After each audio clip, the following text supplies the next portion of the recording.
I welcome you all to KTV, where there is nothing higher than the motherfucking truth. Let's get into this segment. For those that are pretending to not notice the monstrosities of this society and their governing bodies, here's some information for you that will hopefully broaden your horizons. Vaccines is not safe for no one. Check this out. They know what's in the vaccine. They know what it's doing to you, but they keep encouraging you to take the vaccine. But I would question even that. There's a kind of a hysteria, a knee-jerk reaction. Let's see. As I say, everyone should have the choice to take vaccines. Some places it's becoming mandatory, but it does benefit the big drug companies. Bingo! Funnily enough.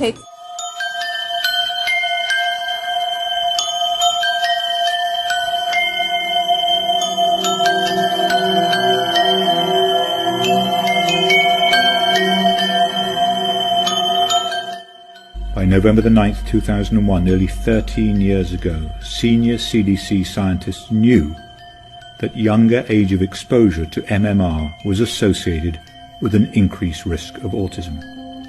In 2004, they published, but they hid the results. It's the lowest point in my career that I went along with that paper. And I went along with this. We didn't report significant findings. MMR was declared safe.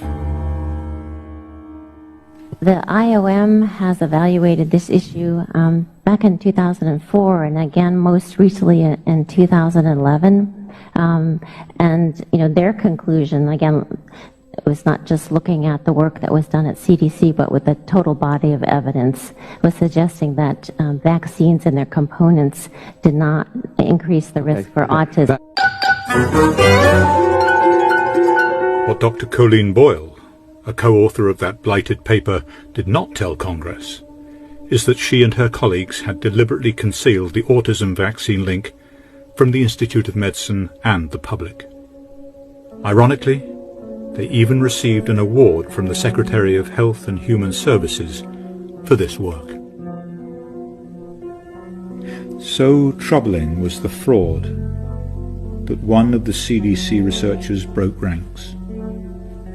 Eventually he made contact with Dr. Brian Hooker, father of a vaccine-injured child with autism and a vaccine safety researcher. I received a phone call out of the blue. It had a 404 area code, so I knew it was from the CDC. Lo and behold, it was. He had much to confess. I'm completely ashamed of what I did. I have great shame now. I was complicit, and I went along with this. Had appointed me his priest. And when he appointed me his priest, then he started confessing. And we have had many, many phone exchanges. We've exchanged dozens of emails, and he has released quite compelling information regarding fraud and malfeasance in the CDC. We didn't report significant findings.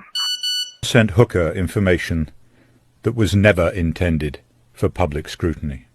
From their own data sheets dated 2001, Dr. Hooker analyzed the CDC's results, and he found the same risk for autism that the CDC scientists had themselves identified.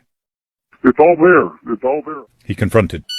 He has expressed significant remorse for lying, for burying data. I have great shame now when I meet families with kids with autism, because I have been part of the problem.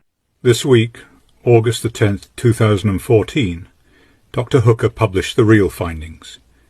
A 340% increased risk of autism in boys receiving the MMR on time compared with those receiving it later.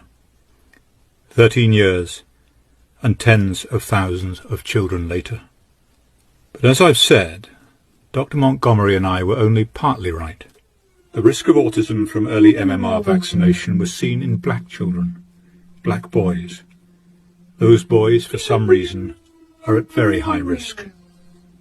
Consistent with the CDC's own findings, the rate of autistic regression in black children is reported to be twice that in white children. Say what? Make it make sense. Oh my God, I cannot believe we did what we did. He exposed the puppeteers who know what vaccines are doing to humanity as a whole, but specifically the copper-toned Americans, the indigenous brown tribes they've erroneously given the name African American to. Although they're not African. The American native didn't die off from gifted smallpox blankets, but are being silently wiped off by a constant paper genocide, medical institutes genocide, Planned Parenting, wrongful shootings by cops, and the prison industrial complex. The target is humanity itself, but primarily it's the coppered-colored tribes who they engineered to be unconscious of their true identity. Because if they wake up to how they aren't from Africa, and this is their land, and they don't have Indian in their blood, but that they are the Indians, that's a game changer.